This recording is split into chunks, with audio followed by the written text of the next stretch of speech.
Vladimir Putin is not just losing a war, he is losing a country. Not this year, not next year, but in the slow, irreversible way that demographic collapses work, the kind of damage that does not show up on a battlefield map or a television broadcast, the kind that takes decades to become visible and a century to even partially repair. Russia entered Ukraine in February 2022 with 160,000 soldiers and the confidence of a man who believed his military was one of the strongest on earth. 4 years later, more than 1.2 million of its soldiers have been killed, wounded, captured, or have simply disappeared. Over 1,000 of them every single day. And the men dying in those frozen trenches are not just soldiers, they are fathers who will never have children, workers who will never rebuild a factory, engineers who will never design a bridge, husbands whose wives will raise children alone or not at all. Russia will not recover from this for 100 years. That is not a prediction from a Ukrainian official or a Western think tank with an agenda. It is the mathematical conclusion that emerges when you combine the casualty figures from 4 years of war with a demographic crisis that was already in motion before the first tank crossed the border. And when you understand both numbers together, the picture that emerges is not just of a military losing a war. It is of a civilization slowly consuming itself. We walk through all of it: the casualties, the recruitment collapse, the demographic time bomb, and the battlefield numbers that the Center for Strategic and International Studies described as the worst rate of advance of any major military since the First World War. Because everything connects, and when it does, the conclusion is unavoidable. Start with January 2026, because January is where the scale of this disaster becomes impossible to dismiss. Ukraine's Commander-in-Chief Alexander Syrskyi revealed that Russia lost 31,700 soldiers in January alone. Not casualties in the broad sense, not injured soldiers who might return to fight. Eliminated, dead, gone. That figure breaks down to 1,022 Russian soldiers killed every single day of the month. Every hour, 42 Russian soldiers stopped existing, and every one of those deaths was recorded. Every strike was filmed by the drone that caused it and uploaded to Ukraine's Delta system for verification. These are not estimates drawn from intelligence assessments or satellite imagery interpretation. They are confirmed kills, each with video evidence that can be reviewed by any Ukrainian military personnel with access to the system. Add that to what came before. United 24 Media estimates Russia lost 415,000 soldiers in 2025 alone, at an average of 35,000 casualties per month across the year. December brought 35,000 verified eliminations. November brought 30,000. October brought 26,000. The trajectory is not plateauing, it is climbing. Ukraine's defense minister Mikhailo Fedorov has set a target of 50,000 Russian soldiers killed per month in 2026, and the trend line suggests that target is not ambitious. It may be conservative. To put those numbers in a context that strips away any remaining ambiguity, the Center for Strategic and International Studies published an assessment that no public relations operation in Moscow can reframe. No major power has suffered anywhere near these numbers of casualties or fatalities in any war since the Second World War. The United States lost 54,487 soldiers during the entire Korean War. Russia is now losing that many soldiers roughly every 6 weeks. The United States lost 47,434 during the entire Vietnam War. Russia loses that many in approximately 5 to 6 weeks of fighting at current rates. Russia's own battlefield fatalities are now estimated at between 275,000 and 325,000, which is 11 times greater than what Russia suffered across both Chechen wars combined, and 17 times greater than Soviet losses during 9 years in Afghanistan. These are not statistics. They are the autobiography of a military that has destroyed itself. And yet, Russia keeps going. That is the detail that requires explanation, because the obvious question is how? How does an army that is losing over 1,000 soldiers every single day continue to function? The answer is that it is functioning less well with every passing month, in ways that are now becoming structurally visible. Russia's recruitment system is the mechanism that has kept Putin's war machine running through 4 years of catastrophic losses. The Kremlin identified a simple formula early in the conflict.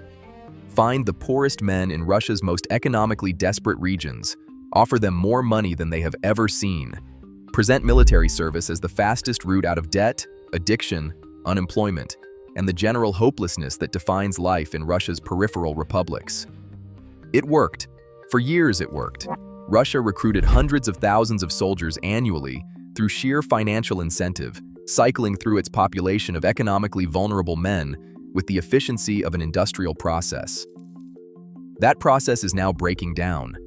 In January 2026, Russia faced a recruiting shortfall of 9,000 soldiers. The month's deaths exceeded the month's replacements by nearly 10,000 people. The Financial Times reported in February that Russia is now recruiting a higher share of accused criminals, pressuring wounded soldiers to return to combat before they have recovered, and compelling conscripts to sign contracts extending their service at the end of their mandatory terms through a combination of deception, intimidation, psychological manipulation, and in some documented cases, direct physical coercion.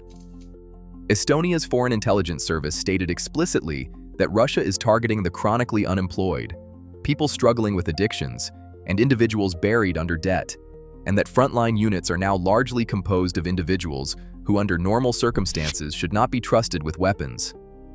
Russia's own law requires a minimum of 4 months of military training before conscripts are deployed to combat positions. A Russian recruit named Ivan who spoke to United 24 Media described his actual experience. After medical checks, he was asked if he could leave in 2 days. He was trained for 5 days. He waited another 5 days for a rotation, then he went to combat. 5 days of training, then the front line, then the drone footage that gets uploaded to Delta. Russia has freed 180,000 prisoners from its penal system since the war began, sending convicted murderers, rapists, and drug dealers to fight in Ukraine in exchange for early release. That number has almost certainly exceeded 200,000 by now. It has recruited soldiers from 128 countries through social media campaigns, promising non-combat roles, with at least 18,000 confirmed foreign fighters, and 3,388 of them already dead. A Yemeni soldier filmed himself saying that they die 1,000 times a day from terror, that their friends are dead, and that they are trapped between life and death. That footage was meant as a warning. It has also become the most honest documentary evidence of what Putin's recruitment pipeline has become. The desertion figures compound everything. An estimated 70,000 Russian soldiers were expected to desert by the end of 2025, approximately 1 in 6 of the soldiers Russia recruited that year. The Financial Times reported that desertion rates are at their highest point of the entire war. Russian officers in the Donetsk region are reportedly begging their superiors to reassign them, rather than continue assaulting Pokrovsk. They are being kept in place through threats of disciplinary action, demotion, and career destruction. The Artesha partisan group reported that some commanders are delivering orders to their soldiers while so heavily intoxicated that they are functionally disconnected from the reality of what is happening around them. This is the army that is advancing at a rate of between 15 and 70 meters per day. That figure deserves to sit alone for a moment. The Center for Strategic and International Studies found that Russia's rate of advance across major front sectors is now slower than the Allied advance during the Battle of the Somme in 1916, which has been remembered for over a century as one of the bloodiest, most futile, and most immobile engagements in all of military history. Britain suffered 57,000 casualties in a single day on July 1, 1916. The Somme remains a symbol of industrialized slaughter, achieving nothing. And Russia is advancing more slowly than the armies that fought it. In the Kupiansk sector, the daily advance is 23 meters. In Chasiv Yar, it is 15 meters. At those rates, military analysts calculate it will take Russia at least 2 more years to complete the occupation of Donetsk alone. 2 more years at 35,000 casualties per month is 840,000 additional Russians who will not come home. In return for all of this, Russia captured 4,831 square kilometers of Ukrainian territory in all of 2025. Less than 1% of Ukraine's total area. In 2024, it captured 3,641 square kilometers. The cumulative total since February 2022 amounts to roughly 75,000 square kilometers of fully seized territory. And 20% of Ukraine, including Crimea and pre-war occupied Donbass, is under some form of Russian control. That number sounds significant until you apply the cost. Over 1.2 million Russian casualties, 11,600 tanks destroyed, more than 23,000 armored vehicles lost. Russia has paid approximately 78 casualties for every single square kilometer it has taken. The arithmetic does not require military expertise to evaluate. It requires only the recognition that this rate is not sustainable, and that the side running out of replacements faster than it can produce them is running out of war. Russia's armor situation makes the manpower crisis even more irreversible. The Soviet Union spent decades building an enormous stockpile of tanks and armored vehicles, more than Russia could ever need in a conventional war. That surplus is now gone. Open-source military tracker Oryx has confirmed the loss of 4,380 Russian tanks. Ukraine's Ministry of Finance puts the figure at 11,605. The true number lies somewhere between these figures, and it is catastrophic by either measure. Russian armored vehicle losses confirmed by Oryx stand at 8,735. Ukraine claims 23,950.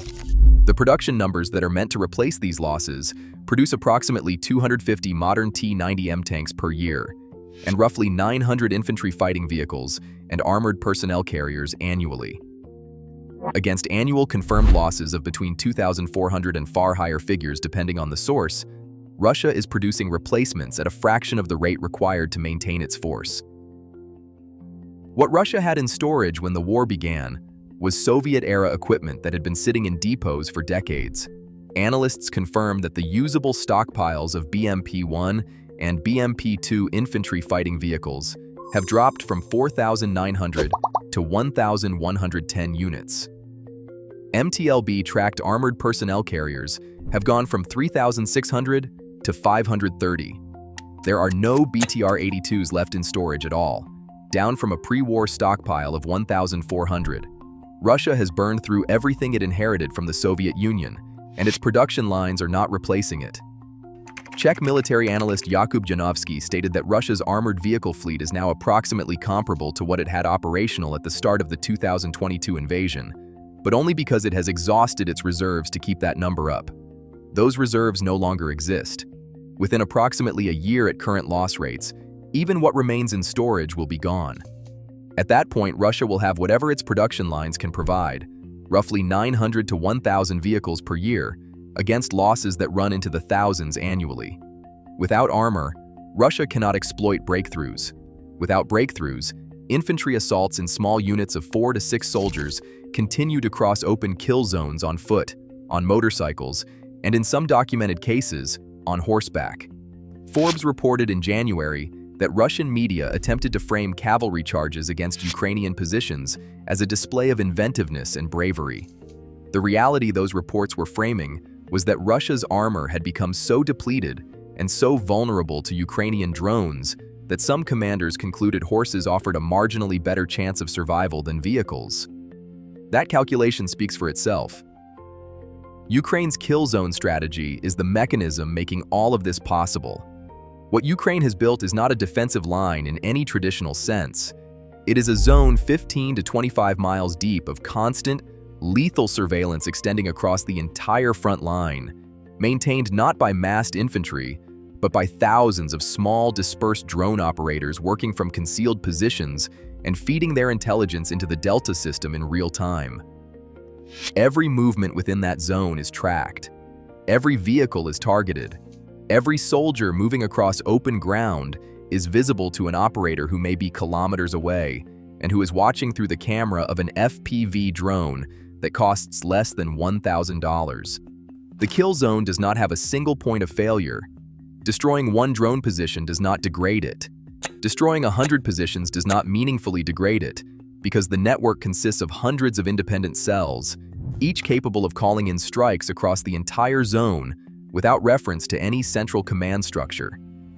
Russia's response to this has been to switch from mechanized assault to dismounted infantry in small groups, accepting that losing a soldier costs less than losing a tank. What Russia has not found is a way to cross 20 kilometers of drone-saturated ground without losing the soldiers crossing it. The kill zone that began at 3 to 5 miles deep in 2023 has expanded to 15 to 25 miles. Ukraine plans to extend it to 100 kilometers using medium-range strike drones targeting logistics nodes, command centers, and troop concentrations at operational depth. Russia's soldiers are dying before they reach the positions they are supposed to attack. Those who do reach those positions are exhausted, cut off from supply lines that cannot move safely through drone coverage, and facing defenders who are operating with complete situational awareness, provided by a system that tracks 2,000 Russian assets every single day. NATO Secretary General Mark Rutte said in January that Russia is losing up to 25,000 soldiers per month, and he clarified that he was not talking about casualties. He was talking about deaths. Ukraine's own figures are higher. Zelensky confirmed 35,000 eliminations in December.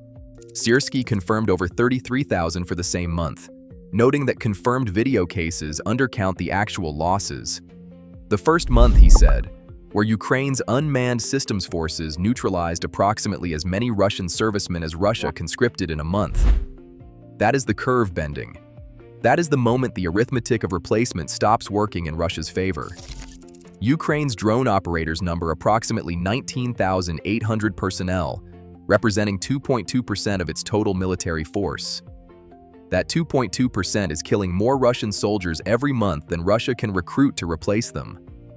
Ukraine produced approximately 4 million drones in 2025 and plans to produce more than 7 million in 2026. Deputy Defense Minister Serhiy Boy announced the expansion of the kill zone to 100 kilometers as part of this scale-up, meaning that Russian logistics, command infrastructure, and troop concentrations behind the current front line will face the same pressure that frontline soldiers have been absorbing for the past 2 years. The kill zone does not stay still, it grows. All of this is happening inside a demographic structure that was already fragile before a single shot was fired. Putin acknowledged Russia's population problem in 2005. He acknowledged it again in 2019. He has acknowledged it repeatedly while simultaneously sending 1,000 potential fathers to their deaths every single day in Ukraine. Russia's birth rate climbed from 1.21 million children annually in 1999 to 1.94 million at its peak in 2015. By 2024, it had fallen back to 1.22 million, almost exactly where it stood when Putin came to power. 25 years of demographic policy produced a birth rate indistinguishable from the starting point. And now the war is accelerating the collapse of the underlying population that those birth rates depend on. The Institute for Human Sciences reports that the United Nations projects Russia's population will fall from its current 146 million to between 74 million and 112 million by 2100. That projection was made before the full demographic impact of the Ukraine war was incorporated. The men dying in Ukraine's kill zones are predominantly in their 30s. The Financial Times identified men in their 30s as by far the largest casualty demographic on the Russian side.